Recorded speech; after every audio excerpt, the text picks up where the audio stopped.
नेपाल टेलिभिजनका लागि शिखर नेपाल प्राइभेट लिमिटेडको प्रस्तुति विकास र बहस। आदरणीय दर्शक महानुभावहरू नमस्कार। नेपाल टेलिभिजनबाट हरेक शनिबार बिहान 9 बजे प्रसारण हुँदै आइरहेको कार्यक्रम विकास र बहसमा यहाँलाई हार्दिक स्वागत गर्दछु। म शेखर खनाल। दर्शकवृन्द, कार्यक्रम विकास र बहसमा हामीले भौतिक पूर्वाधार सेक्टर सँगसँगै कृषिसँग पनि विभिन्न प्रकारका कार्यक्रम सञ्चालन गर्दै आइरहेका छौँ। आजको श्रृङ्खलामा हाम्रो अतिथि हुनुहुन्छ जलस्रोत इन्जिनियरबाट विद्यावारिधि गर्नुभएका डाक्टर जितबहादुर चन्द। यहाँलाई कार्यक्रममा स्वागत गर्न चाहन्छु। हस्, धन्यवाद। यहाँले जुन पिएचडी गर्नुभयो कि नेपाल सरकारलाई यहाँलाई पिएचडी गर्न पठाएको हो कि यहाँ आफ्नो व्यक्तिगत पहलबाट गर्नुभएको हो कि के छ?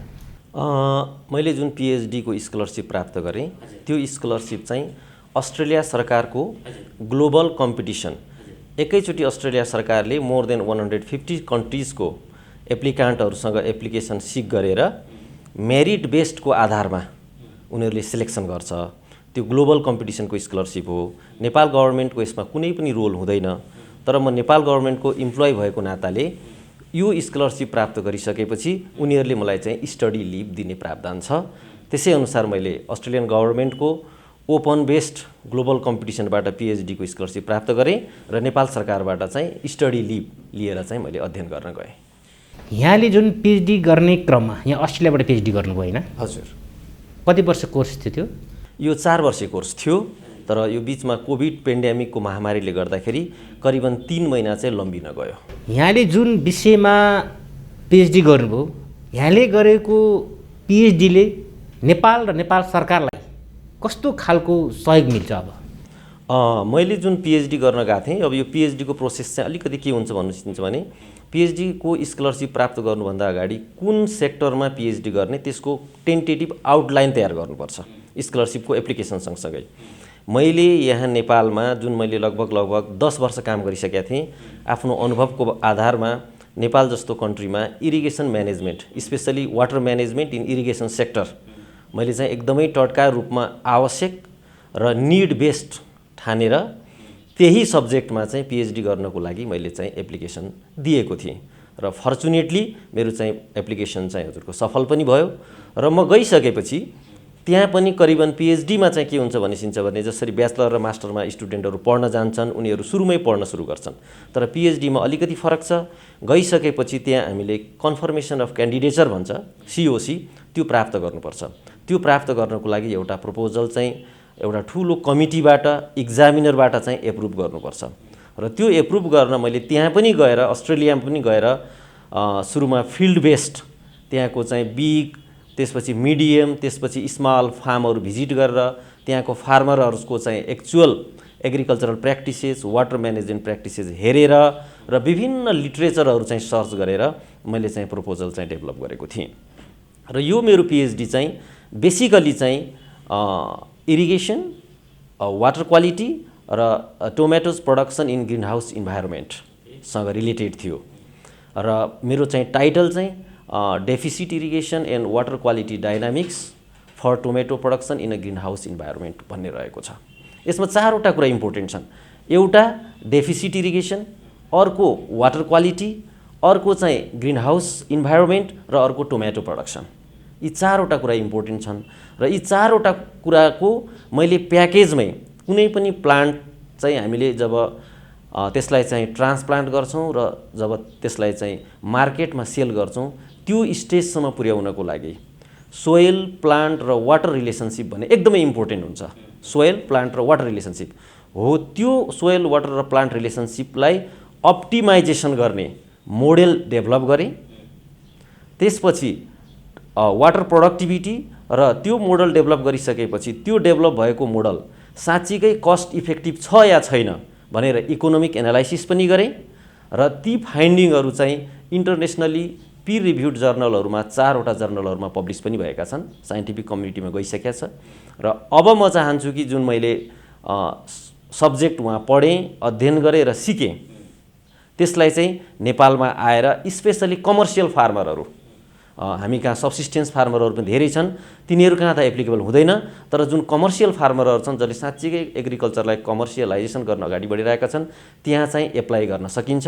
र अर्को कुरा, अहिले चाहिँ क्लाइमेट चेन्जको कारणले गर्दाखेरि हामी सबै प्रोटेक्टेड क्रपिङमा जानुपर्ने स्थिति छ, स्पेसली फ्रुट एन्ड भेजिटेबल्समा हो। त्यो चाहिँ प्रोटेक्टेड क्रपिङमा जानको लागि मेरो थेसिस र फाइन्डिङ्सले चाहिँ सिग्निफिकेन्टली कन्ट्रिब्युट गर्छ भन्ने मलाई लाग्छ। जस्तो कि यहाँले अध्ययन गरेकै, यहाँले पढेकै विषयमा कुराकानी गर्नुपर्दाखेरि, जस्तो कि नेपाल भनेको त जलस्रोतको धनी राष्ट्र होइन, तर अस्ट्रेलिया चाहिँ सुक्खा कन्ट्रीमा चिनिन्छ। त्यहाँको वाटर म्यानेजमेन्ट र यहाँको वाटर म्यानेजमेन्टमा भिन्नता के छ, र यति धेरै जलस्रोतको खानी हुँदाहुँदै पनि नेपालमा सिँचाइका कारणले गर्दाखेरि कैयौँ हामी कृषिमा चाहिँ हामीलाई चाहिँ अप्ठ्यारो परिरहेको अवस्था छ। त्यहाँ ड्राई कन्ट्रीमा चाहिँ वाटर म्यानेजमेन्ट कसरी गरिरहेछ, हामीसँग प्रशस्त पानी हुँदाहुँदै पनि हाम्रो किन सिँचाइमा चाहिँ जहिले पनि समस्या आइरहेको हुन्छ, त्यसलाई कसरी म्यानेजमेन्ट गर्नुपर्छ नेपालले जस्तो लाग्छ? एकदमै इम्पोर्टेन्ट क्वेसन। एक्चुअली अस्ट्रेलिया चाहिँ विश्वकै ड्राइएस्ट कन्टिनेन्ट हो, र आफैमा कन्टिनेन्ट आफैमा कन्ट्री पनि हो। त्यो एरिड ल्यान्ड हो जहाँ वर्षमा चाहिँ 400 देखि 500 mm एनुअल रेनफल हुन्छ। र जुन स्टेटमा, त्यो फेडरल सिस्टममा छ, र जुन स्टेटमा म अध्ययन गरेँ त्यो स्टेट त अझै driest state of the driest continent, असाध्यै सुक्खा देशको पनि सबैभन्दा सुक्खा प्रदेश भनेर चाहिँ चिनिएको छ, विश्वभरि चिनिएको छ। र हजुरलाई म एउटा जानकारी गराउन चाहन्छु यो टेलिभिजन मार्फत, अस्ट्रेलियाको वाटर म्यानेजमेन्ट चाहिँ विश्वमै नोभेल छ, विश्वमै इक्जाम्पल छ। त्यो किन भनेर भनिन्छ भने त्यस्तो सुक्खा कन्ट्री जहाँ पानी असाध्यै कम पर्छ, जहाँ फ्रेस वाटर रिसोर्सेसहरूको एभाइलेबिलिटी असाध्यै कम छ, त्यस्तो कन्ट्रीमा पनि किसानहरू कहाँ चाहिँ इयर राउन्ड इरिगेसन, 1 मिनट पनि किसानहरूले इरिगेसनको लागि वेट गर्नु पर्दैन कहिले पनि। 24 hours year round irrigation facilities किसानहरूको लागि।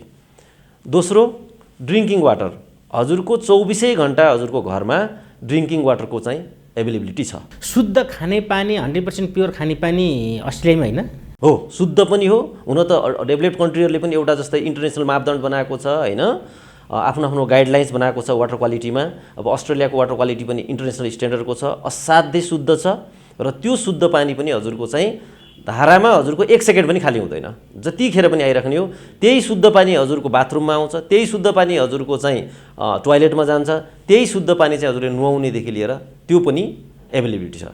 र अर्को रह्यो हजुरको इन्डस्ट्रियल वाटर, इन्डस्ट्रीलाई पनि प्रशस्त मात्रामा पानी चाहिन्छ होइन। त्यो इन्डस्ट्रीमा पनि पानीको समस्याले गर्दा इन्डस्ट्री कहिले पनि स्टप भएको अस्ट्रेलियामा रेकर्ड मैले देखेको छैन।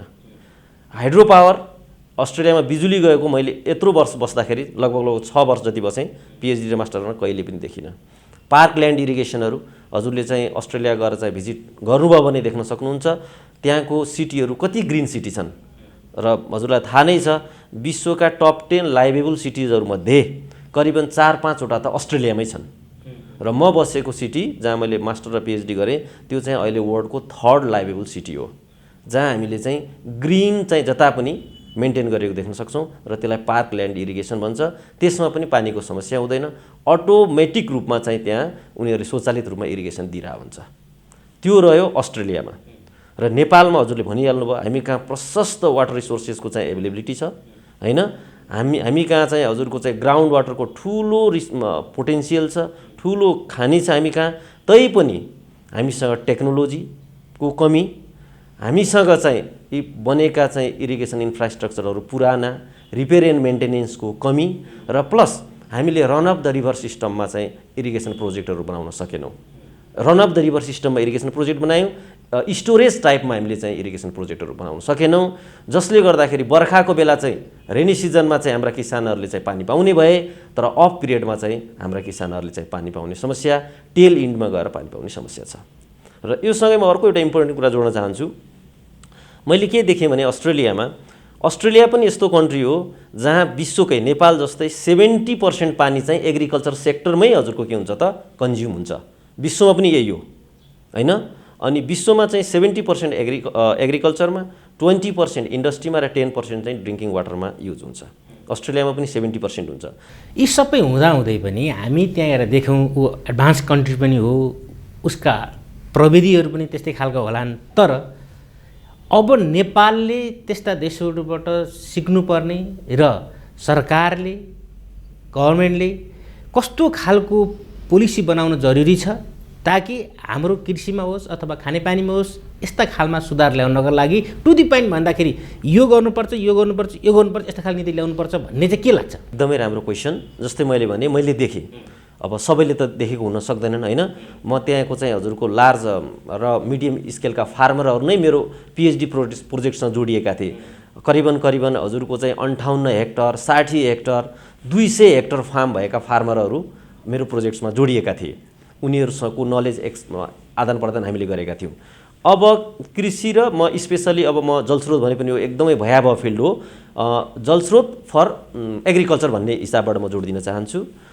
कृषिमा जुन जलस्रोतको अत्यन्त ठुलो रोल हुन्छ र हजुरलाई एउटा भनिहालौँ, सबैले थाहा पाएकै कुरा हो, यो सेक्टरको एराउन्ड 30% प्रोडक्सन चाहिँ इरिगेसनले कन्ट्रिब्युट गर्छ है। इरिगेसन मात्र पुर्याउन सकिएन भने 30% प्रोडक्सन लस हुन्छ।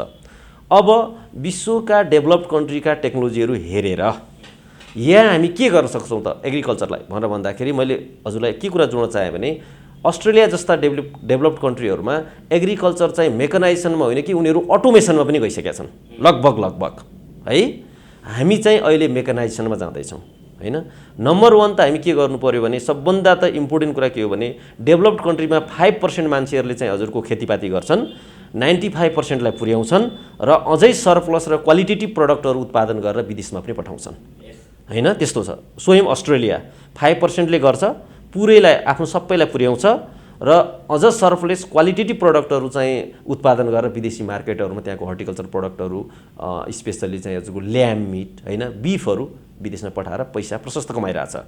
अब हामीले पनि गर्नुपर्ने के हो भने 1 नम्बरमा चाहिँ एग्रिकल्चरलाई चाहिँ कमर्सियलाइजेसनमा लैजानु पर्यो, सबैले भन्दै आएर कुरा। अब त्यसको लागि चाहिँ मेन हामी कहाँ समस्या के देख्यौँ भने डेभलप्ड कन्ट्री उहाँ चाहिँ हजुरको ल्यान्डहरू चाहिँ एकदमै ठुल्ठुलो ल्यान्ड हुन्छ कि एउटै फार्मरको, अनि उसले चाहिँ हजुरको इजिली चाहिँ अब मेकनाइजेसन पनि गर्न सक्ने भयो, अटोमेसन पनि गर्न सक्ने भयो, टेक्नोलोजी पनि त्यहाँ ल्याउन सक्ने भयो। हामी कहाँ चाहिँ ल्यान्डहरू चाहिँ असाध्यै फ्रेगमेन्टेड छ होइन। जबकि नेपालको त अब एभरेज ल्यान्ड होल्डिङ साइज भनेको 0.7 हेक्टर लगभग 1 बिघा मात्रै हो। अब त्यो 1 बिघामा कसरी फार्म मेकनाइजेसन गर्ने, कसरी अटोमेसन गर्ने भन्ने एउटा समस्या हो। तर त्यसको लागि पनि अब विभिन्न उपायहरू आएका छन्, कन्ट्र्याक्ट फार्मिङ, कोअपरेटिभ फार्मिङ होइन। र मेन चाहिँ जानुपर्छ हामी चाहिँ एग्रिकल्चरलाई चाहिँ ट्रेडिसनल र सब्सिस्टेन्स होइन कि यसलाई एउटा इन्डस्ट्रीको रूपमा लैजानको लागि सबभन्दा पहिले कमर्सियलाइजेसनमा जानु पर्यो। टेक्नोलोजी सहितको चाहिँ एग्रिकल्चरलाई चाहिँ एडप्ट गर्नु पर्यो। र मैले हजुरलाई भने अर्को कुरा, विदेशीहरूले के कुरा बुझेका छन्, अस्ति भर्खर मेरो अस्ट्रेलियन राजदूतसँग पनि कुरा भयो यस सम्बन्धमा। विदेशीहरूले के कुरा बुझेका छन् भने नेपालमा असाध्यै चाहिँ हजुरको चाहिँ टोपोग्राफिकल बायोडाइभर्सिटी छ र नेपालको मिड हिल रेन्जमा र हाई हिल रेन्जमा चाहिँ उत्पादन हुने कोमोडिटिजहरू चाहिँ विश्वमा number 1 in terms of quality, in terms of taste, in terms of nutritional value उनीहरूले बुझेको छन्, थाहा छ उनीहरूलाई। जस्तै एउटा मात्र उदाहरण दिउँ, अदुवा होइन। अहिले त अदुवाको असाध्यै मार्केट छ, यो कोभिडले गर्दा झन् बढाएको छ बेसार जस्ता कुराहरूको। र विदेशीहरूले के भनेका छन् भने स्पेसली अस्ट्रेलियनहरूले मैले हेरेँ, नेपालको चाहिँ मिड हिलमा चाहिँ उत्पादन भएको अदुवा चाहिँ असाध्यै टेस्ट र न्युट्रिसन पोइन्टबाट कसैले पनि कम्पिटिसन गर्न सक्दैन। तर अनफर्चुनेटली हामीले चाहिँ त्यसको मार्केट इन्टरनेसनल लेभलमा पाउन सकिरहेको छैनौँ होइन। यो चाहिँ एउटा दुर्भाग्य हो। र हामीले चाहिँ के गर्नुपर्छ भने मैले भने हजुरलाई, यी यस्ता कोमोडिटिजहरूलाई कसरी हुन्छ इन्टरनेसनल मार्केटमा पुर्याउनको लागि त्यस प्रकारको चाहिँ यहाँ देशमा चाहिँ वातावरण तयार गर्नु पर्यो होइन। इन्टरप्रेनरसिपहरूले चाहिँ लार्ज स्केलमा चाहिँ कमर्सियल रूपमा चाहिँ एग्रिकल्चर गर्नु पर्यो। र अर्को चाहिँ म भन्न चाहन्छु, मेन चाहिँ इम्पोर्टेन्ट कुरा हो भने एग्रिकल्चरको लागि चाहिने जुन इनपुटहरू छन्, जस्तै एउटा वाटर भयो, अर्को सिड भयो, अर्को चाहिँ केमिकल फर्टिलाइजर भयो, अर्को लेबर भयो, ल्यान्ड त आफ्नो ठाउँ छँदैछ, यिनीहरूको चाहिँ सहज उपलब्धता। जस्तै विदेशमा मैले देखेँ यिनी इनपुटहरूको चाहिँ उपलब्धतामा कुनै कुरा कहिले पनि कमी छैन कि। फार्मरलाई आज चाहियो सिड, पानीको त मैले भनिहालेँ होइन, केमिकल फर्टिलाइजर पनि भनिहालेँ हजुरको, लेबरहरू पनि उनीहरू अलिकति अस्ट्रेलियामा लेबर सर्टेज छ अहिले, जुन चाहिँ उनीहरू चाहिँ एसियाको मार्केटबाट पूर्ति गर्न खोज्दैछन्। यी कुराहरूको लागि चाहिँ हामीले चाहिँ कम्बाइन्डली कन्जङ्टिभली लैजान सकियो र इन्टरप्रेनर्सहरूलाई चाहिँ कृषिमा आकर्षित गरेर एग्रिकल्चर एज अ इन्डस्ट्रीको रूपमा जान सकियो र हामीले हाम्रा प्रडक्टहरूलाई विश्व बजारमा पुर्याउन सक्यौँ। भने नेपालको समृद्धि भनेको एग्रिकल्चरबाटै छ। जस्तो कि नेपाल सरकारले कृषि मन्त्रालय अन्तर्गत यस्ती चिजहरूलाई चाहिँ व्यवस्थापन गर्नका लागि होइन विभिन्न विभागहरू विभिन्न परियोजनाहरू जस तयार पार्दै त्यो मार्फत चाहिँ काम गर्न लगाइरहेको छ। त्यो मध्येमा प्रधानमन्त्री कृषि आधुनिकीकरण परियोजना पनि हो। यहाँले त्यही काम गरिराख्नु भएको छ, त्यहाँ हुनुहुन्छ भने यस्तो कुरामा प्रधानमन्त्री कृषि आधुनिकीकरण परियोजनाले हेर्छ कि हेर्दैन? हेर्छ भने तपाईँले भने जस्तै त्यसमा फोकस गर्ने नीति छ कि छैन? त्यो परियोजनाले खास कृषि क्षेत्रमा लाग्ने किसानहरूको लागि गरेछ कि? त्यहाँ त थुप्रै बजेट छ, अनुदान पनि बाँडेको छ होइन, तर त्यसको उपलब्धि के छ त? हजुरले भने जस्तै कृषिमा अहिले लगानी पनि असाध्य भएको छ। डोनर एजेन्सीहरूले पनि लगानी गरेका छन् र सबैले बुझेका छन् कि नेपालमा चाहिँ कृषि क्षेत्रबाटै केही फड्को मार्न सकिन्छ, किनभने नेपालको चाहिँ टोपोग्राफिकल बायोडाइभर्सिटी कृषिको लागि असाध्य राम्रो छ। अब यो परियोजनाले चाहिँ हुन त अहिले मिड टर्म रिभ्यूको बेला आएको छ। यसको मेन च्यालेन्ज चाहिँ अहिले जनशक्ति व्यवस्थापन। कति साथीहरू चाहिँ म हजुरको टेलिभिजन मार्फत भन्न चाहन्छु, कति हाम्रा चाहिँ प्रोडक्टहरू एग्रिकल्चर साइन्स गरेका, एग्रिकल्चरल इन्जिनियरिङ गरेका हाम्रा चाहिँ ग्रेजुएटहरू जब नपाएर चाहिँ हतोत्साही भइरहेको अवस्था छ। तर विभिन्न कारणले गर्दाखेरि हाम्रो प्रोजेक्टमा चाहिँ दक्ष जनशक्तिको अभाव भएर म अहिले भर्खरै चाहिँ हजुरको कर्णाली प्रोभिन्सबाट फार वेस्ट प्रोभिन्सबाट फर्केँ रिभ्यू कार्यक्रम समाप्त गरेर। त्यहाँ पनि देखियो हरेक हाम्रो चाहिँ पिआइयुहरूमा चाहिँ जनशक्ति व्यवस्थापन चाहिँ असाध्यै ठुलो समस्या है, असाध्यै ठुलो समस्या छ। अब यसलाई चाहिँ समाधान गर्ने बाटोमा चाहिँ हामी लागिरहेका छौँ, सोचिरहेका छौँ। र यो परियोजनाले चाहिँ हजुरलाई भनौँ मेन चाहिँ 10 वर्षमा चाहिँ नेपालको कृषिमा एउटा ठुलो चेन्ज ल्याउने, यसलाई game changer project in agriculture development of Nepal पनि भनिन्छ, उद्देश्य लिएको हो। तर सुरुमा 1-2 वर्ष सुरुका वर्षहरूमा चाहिँ विभिन्न प्रब्लमहरू आए होइन। अब हजुरलाई सबै कुरा कति कुरा कन्फिडेन्सियल कुरा हुन्छन्। हामीलाई चाहिँ विभिन्न संवैधानिक निकायहरूले चाहिँ हजुरको चाहिँ विभिन्न नीतिगत कुराहरू, प्रक्रियागत कुराहरू र कानुनी कुराहरूलाई चाहिँ सल्भ गरेर अगाडि बढ्नु भनेको हुनाले कतिपय कुरा प्रोजेक्टहरू हाम्रो गइसकेका थिए, तर त्यसलाई अहिले स्टप गर्नु परिरहेछ। र कतिपय प्रोजेक्टहरू हामीले अर्को वर्ष पनि गरौँला भनेका थियौँ, तिनै कानुनी नीतिगत कुराहरूलाई चाहिँ सल्भ गर्न नसक्दा कोअर्डिनेसनको कमीले हुन सकेको छैन। तैपनि 77 जिल्लामा हाम्रो चाहिँ super John, pocket, block, John र सुपर जोनको आधारमा काम भएको छ। र अब चाहिँ जनशक्ति व्यवस्थापन असाध्य चुनौती र हामी फेडरल सिस्टममा गइसकेका हुनाले सुपर जोन चाहिँ सायद यो हामीले सोचिरहेका छौँ सेन्टरले हेर्ने र अरू चाहिँ प्रदेश र लोकल लेभललाई दिने कि भन्ने कुरो उठिरहेको छ। जनशक्ति व्यवस्थापन मुख्य च्यालेन्ज छ।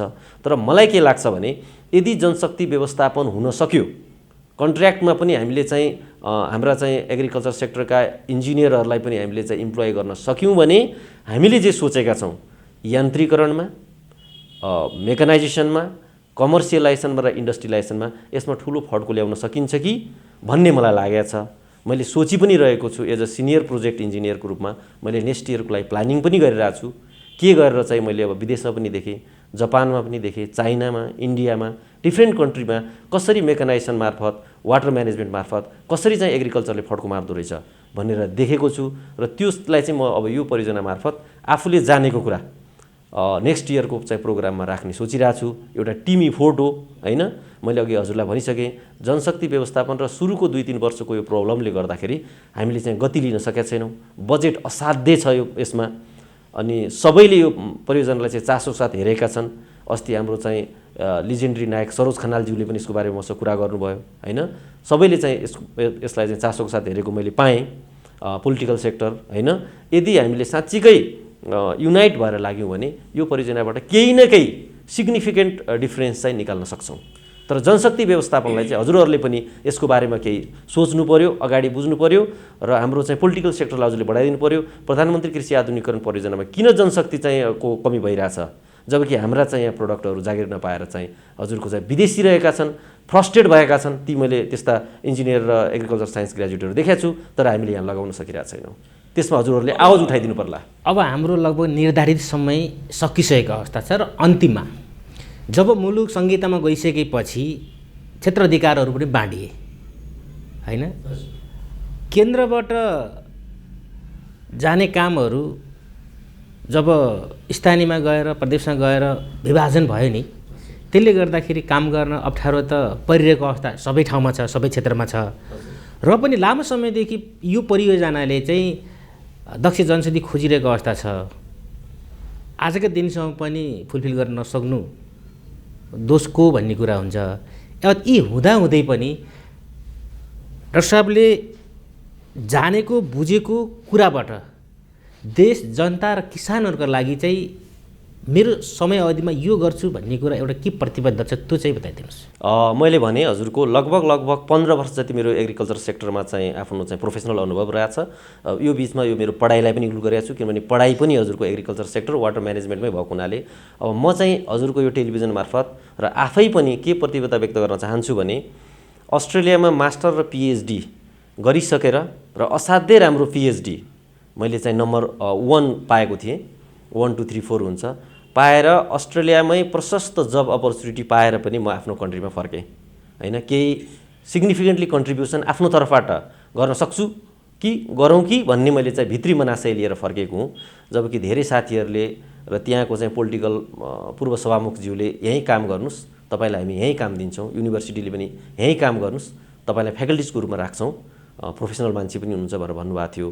ती सबै अवसर छोडेर म नेपालमा फर्केँ। म सबै साथीहरूलाई भने, त्यहाँको एनआरएनएको साथीहरूलाई मैले भने तपाईँहरू आफ्नो कन्ट्रीमा फर्किनुपर्छ र केही न केही गर्नुपर्छ र गर्ने सेक्टर भनेको नेपालमा नम्बर 1 भनेको एग्रिकल्चर नै हो। र अब म के प्रतिबद्धता गर्न चाहन्छु भने जुन मैले acquired knowledge through master and PhD from developed country पाएँ र आफ्नै पनि यहाँ काम गर्दै विभिन्न जिल्लाहरूमा लगभग 60-62 जिल्लाहरूमा पुगिसकेपछि किसानहरूका कुराहरू चाहिँ सुनिसकेपछि र आफै पनि किसानको छोरो हैन, किसानको छोरो भएको नाताले चाहिँ म के भन्न चाहन्छु भने म मिराकल त चेन्ज गर्न सकिँदैन, यो सबै टिमवर्क हो। म चाहिँ as a senior project engineer चाहिँ यो अहिले जुन प्रधानमन्त्री कृषि आधुनिकीकरण परियोजनामा छु, यस मार्फत जुन हाम्रो परियोजनाले लक्ष्य लिएको छ, जुन हाम्रो परियोजनाको सोच छ, त्यो सोचलाई साकार गर्नको लागि स्पेसली यान्त्रिकरण, वाटर म्यानेजमेन्ट र हजुरको चाहिँ एग्रिकल्चरल इन्फ्रास्ट्रक्चरहरूलाई चाहिँ हाम्रो चाहिँ आवश्यकताको आधारमा जिल्लाका विभिन्न ठाउँहरूमा वेल क्वालिटीको पुर्याउनको लागि आफ्नो जुन टेक्निकल एक्सपर्टिज छ त्यो एक्सपर्टिजलाई सदुपयोग गर्नेछु। मैले जिल्लामा भएका जोन सुपर जोनमा भएका इन्जिनियर साथीहरूलाई पनि भनेको छु, तिमीहरूलाई टेक्निकल प्रब्लम भयो भने हामीलाई सोध्नु। मैले जुन जानेको छु र जुन विदेशमा देखेको छु, जुन डेभलप्ड कन्ट्रीमा कमर्सियलाइजेसनलाई गरेर के गर्नुपर्दो रहेछ, मैले विदेशमा ठुल्ठुला हाइटेक ग्रिन हाउसहरू हेरेँ, वाटर म्यानेजमेन्टका टेक्नोलोजीहरू हेरेँ, त्यसलाई चाहिँ हाम्रो यहाँ हाम्रो माटो सुहाउँदो कसरी अनुकूल गर्न सकिन्छ छलफल गरेर चाहिँ मैले आफ्नो टेक्निकल एक्सपर्टलाई चाहिँ युज गर्नेछु। अस्ति अस्ट्रेलियन राजदूतसँग मेरो कुरा भएको थियो। अस्ट्रेलियन राजदूत म चाहिँ एज एन इन्डिभर स्कलर चाहिँ मेरो एउटा मेन म्यान्डेट मलाई के दिएको थियो भने एग्रिमेन्ट गर्दा तिमीले कसरी इन्डिभर स्कलरसिप भइसकेपछि अस्ट्रेलिया र नेपाललाई जोड्छौ, how you can bridge host and home country भनेर मलाई सोधिएको थियो। त्यसको आन्सर मैले लेखेको थिएँ। अस्ति राजदूतले पनि मलाई यो कुरा भन्नुभयो, मेरो प्रो भाइस चान्सलरले पनि भन्नुभएको थियो। र मैले चाहिँ के गर्न चाहन्छु भने जुन युनिभर्सिटीमा म पढेँ त्यो युनिभर्सिटीले मलाई भनेको छ यदि तिम्रो परियोजनामा अथवा तिम्रो मन्त्रालयको अथवा जलस्रोत मन्त्रालयको कुनै प्रोजेक्टहरू छ भने जोइन्टली हामी काम गर्न सक्छौँ हैन। एउटा अस्ट्रेलियासँग, अर्को विदेशमा चाहिँ राजदूतसँग अस्ति कुरो भयो, उहाँले भन्नुभयो मैले के गर्नुपर्छ नेपालको प्रोडक्टलाई, जस्तै अदुवा बेसार आँपको कुरा गरेको थिएँ मैले, यी कुराहरूलाई अस्ट्रेलियामा लैजानको लागि एज अ राजदूत मैले के गर्नुपर्छ, तपाईँहरू प्रपोजल ल्याउनुहोस्, म त्यसलाई लागू गर्नको लागि 100% कोसिस गर्छु। फेरि विदेशीहरू यस्तो हुन्छन् भनेपछि उनीहरूले पुरा गर्छन्। 2 र अर्को तेस्रो चाहिँ मैले उहाँसँग फेरि भनेको थिएँ नेपालमा अहिले धेरै चाहिँ हजुरको भेटनरीमा चाहिँ एकदमै युवाहरू चाहिँ लागिपरेका छन्। मैले विभिन्न जिल्लाहरूमा पनि हेरेँ, तर अस्ट्रेलियन बोयर जातको चाहिँ पाठापाठीहरूको कमी छ। त्यो पनि अस्ट्रेलियन राजदूतले भन्नुभएको छ तपाईँहरू प्रपोजल लिएर आउनुहोस्, कति सङ्ख्यामा चाहिन्छ, र अस्ट्रेलियाले चाहिँ त्यसलाई चाहिँ यहाँको चाहिँ बोयर जातको पाठापाठीको डिमान्डलाई पुरा गर्न चाहिँ उनले ठुलो सहयोग गर्छु। म यसरी चाहिँ आफ्नो एउटा लिङ्क मार्फत पनि काम गर्न चाहन्छु र त्यो बाहेक आफै यो टेक्निकल सेक्टरमा लागिरहेको हुनाले म यहाँकै विशेष गरी वाटर म्यानेजमेन्ट र अर्को चाहिँ एग्रिकल्चरल इन्फ्रास्ट्रक्चर डेभलपमेन्टमा आफूले जानेको सिप चाहिँ यहाँ चाहिँ युज गर्न चाहन्छु। हस् त, एकदम अमूल्य समय र संवादको लागि यहाँलाई धेरै धेरै धन्यवाद। हजुरलाई पनि धेरै धेरै धन्यवाद।